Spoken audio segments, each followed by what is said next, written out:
Hello there, medievalists and other enthusiastic learners, and welcome to what is, in essence, a conceptual/pilot episode for the Middle Ages project. Conceptual in that we don't currently have any sort of sponsorship, or commissioned artists, or professional assets, or an animation team.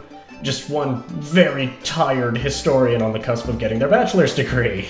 Once this show actually does get off the ground, I hope to be able to discuss a wide gamut of topics, including not just history, but also aspects of religion, science, art, architecture, and more, all in an effort to better understand a period of time that often seems strange, foreign, or fantastical to modern-day observers. We'll be going over some lesser discussed elements of the medieval period in Europe and the Middle East, such as automatons in the Islamic world, the formation of Poland, or the early Magyar and Bulgar kings, to some more expected topics, like Charlemagne, the Black Death, and, of course, the Crusades. Now, most general overviews of medieval history tend to follow up their discussion of the Second Crusade with the fall of Jerusalem and the Third Crusade because, you know, the Leper King of Jerusalem, the rivalry of Richard the Lionheart and Salah ad-Din, the dramatic siege of Acre, Frederick Barbarossa drowning in a river, all good stuff. But, as it turns out, some pretty interesting things happened between the Crusades, too.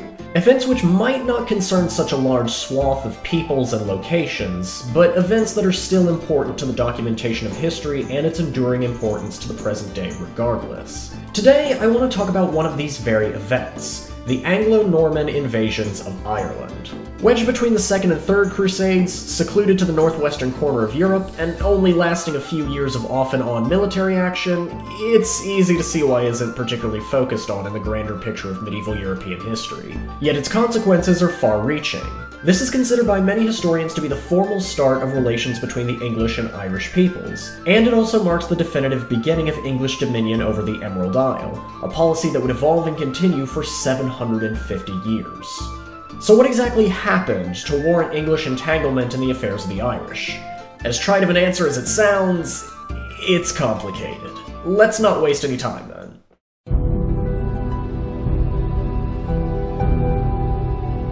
The beginning of the Viking Age in the 8th century was a primary motivator for social change in nearly all of Europe. While we tend to associate the Vikings with raids on coastal targets, like the pillaging of Lindisfarne Monastery in 793, the Vikings were also canny traders who founded settlements and conducted business in many of the lands they sailed to, including Iceland, the Hebrides of Scotland, and the Irish cities of Dublin, Wexford, and Waterford. Other Vikings turned their pillages into conquests by asserting political authority over land that had previously belonged to other rulers, the prime examples being the Danelaw in Anglo-Saxon England and the Duchy of Normandy in Francia. Rather expectedly, the Vikings were not welcomed with open arms in many of the lands they arrived in, and the promise of protection from Viking attacks or subjugation was a lucrative motivator for local rulers to join against a common foreign foe. Scotland, or Alba, united sometime around the 840s, during the reign of the amazingly named Kenneth MacAlpin. England, through the collective efforts of Kings Alfred, Edward, and Aethelstan of Wessex, unified about a century later in 927. Ireland, however, did not unify in the same way that Scotland and England did in response to Viking invasions. That isn't to say that attempts weren't made, though. For much of its early medieval history, Ireland was divided into a number of regional kingdoms fighting each other for prestige, chief of which was the coveted title of High King, a label which asserted one particular king as being the dominant authority of the island, while all the other kings pledged fealty and tribute to him. No High King ever controlled the entire island of Ireland, however, and power shifted from region to region throughout the early medieval period. Viking presence in Ireland was significantly reduced following an Irish victory at the Battle of Clontarf in 1014, but the victory came at the cost of Ireland's claimant High King, Brian Boruma of Munster, who was killed during the campaign. Even at the turn of the 12th century, as the Viking Age had come to a close, Ireland remained sharply divided. Internal wars between kings continued, now featuring greater participation from the Catholic Church, which had increased its presence on the island as the threat of the Vikings ebbed. Currying favor with the Church became a new outlet for the High Kings of Ireland to claim legitimacy and authority, though it would be the actions of one such ambitious king that would unintentionally spark the first Norman invasion.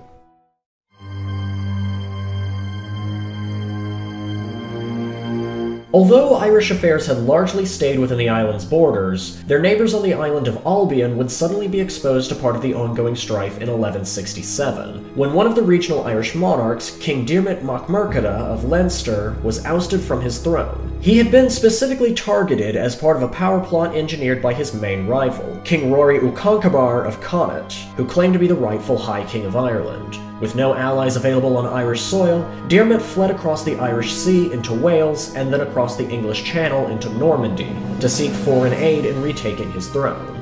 Ideally, Diarmait wanted the support of the most powerful authority in the immediate area, King Henry II of England, who ruled over a large swath of land spanning across England and France. Diarmait was able to secure an audience with Henry II in 1167, but the English king already had his hands more than full. He couldn't lend trained soldiers because he was already dealing with attacks by the King of France and insurrections by the barons of Brittany. Instead, Henry II authorized Diarmait to recruit mercenaries to aid his cause, chiefly from Normandy and Wales. And so the exiled king went around seeking aid, promising land and wealth to any sellsword that would help him reclaim his throne. Within 2 years, Diarmait was able to assemble a sizable army for his reconquest mission, including direct support from a trio of Norman Welsh nobles, Robert FitzStephen, Maurice Fitzgerald, and Richard de Clare, the Earl of Pembroke, more famously and posthumously known as Strongbow. After preparations were complete, the mercenary army set sail from Milford Haven in Wales, landing in southeast Ireland at Bannow Bay in the spring of 1169.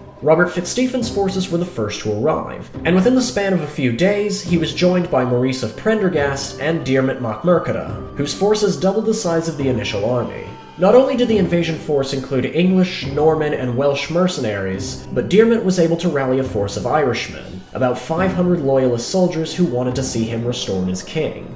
Their initial strategy was to approach and besiege the nearby city of Wexford as quickly as possible. Wexford was a perfect target because it offered nothing but advantages to the invading army. It was a well-positioned and walled city, it housed one of the most important seaports in all of Ireland, it was within reasonable marching distance of Ferna, the capital of Leinster, and it was independently governed by Viking descendants, meaning that attacking it would not immediately alarm Diarmait's actual enemies. The first battle of the Norman invasions was fought at Duncormick, roughly halfway between Wexford and Bannow Bay, though it was really more of a brief skirmish initiated by a group of local Irish guerrillas. The clash at Duncormick ended when the Irish irregulars, outnumbered, outarmed, and missing a few men, retreated and dispersed, leaving the invading army to continue its march to Wexford.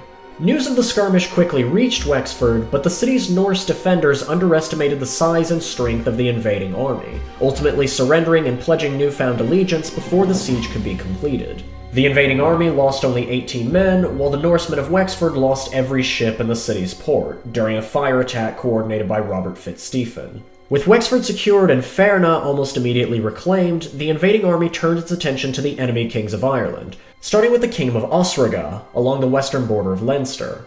Diarmait's logic was that he needed to incapacitate his rival kings as fast as he could, or else they were bound to unite and easily overpower him again. Osrhoga was the natural first choice, since it was originally a subordinate kingdom to Leinster. Unfortunately for the now Norman, English, Welsh, Irish, Norse invading army, things didn't go as smoothly as Wexford did. Diarmait and FitzStephen experienced difficulty fighting against King Duncan MacGillipatrick of Osrhoga, and when it looked as if the tides of battle were starting to shift, Maurice of Prendergast did what mercenaries do best and turned traitor, using the opportunity to return home to Wales, taking his 200 soldiers with him. King Duncan still chose to submit and recognize Diarmait Mac Murchada as the King of Leinster, but he refused to say it to the ousted nobleman's face. It was a victory, but a half-hearted one for sure.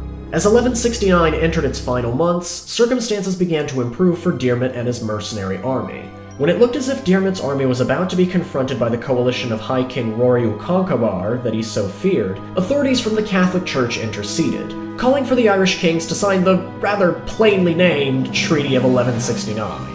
Under its terms, Diarmait Mac Murchada would officially be restored as the King of Leinster, so long as he, in turn, agreed to recognize Rory as the rightful High King of Ireland. It was a great compromise, one that benefited both parties and restored the balance of power in just kidding, Diarmait violated its terms almost immediately. The success of his restoration didn't just put him back in power, it made him want to seize the title of High King for himself. Around this time, Maurice Fitzgerald's contingent finally arrived on the island, docking in Wexford and bringing fresh reinforcements with him. King Diarmait and Robert Fitzstephen, meanwhile, marched toward the Norse city of Dublin, in a show of force that resulted in the local government swearing fealty and tribute to the King of Leinster. By the coming of 1170, King Diarmait was in control of two of Ireland's primary economic hubs, though he still had one ally remaining in Wales. If he was intent on becoming the new High King of the Irish, he would need every bit of support which he had negotiated back in 1167.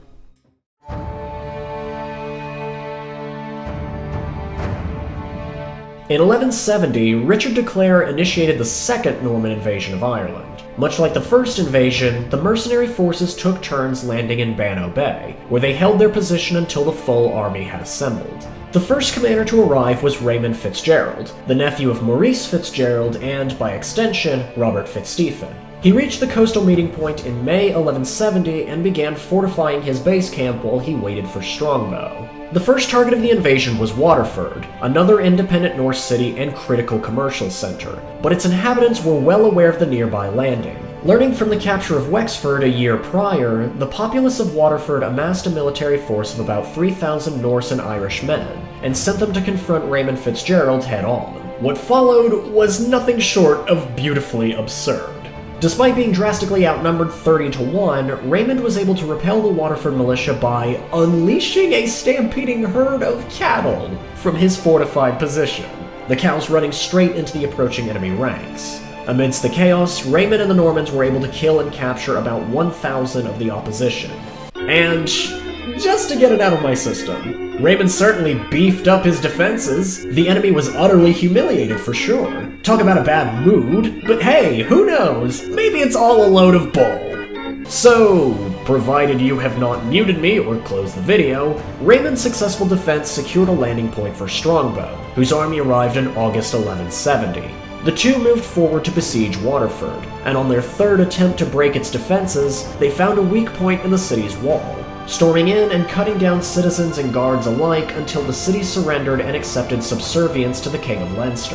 When news of the conquest of Waterford reached Ferna, Diarmait Mac Murchada arrived to Waterford to congratulate Strongbow and offer him an opportunity to marry his daughter Aoife, accompanied by a promised spot in the succession of the Kingdom of Leinster.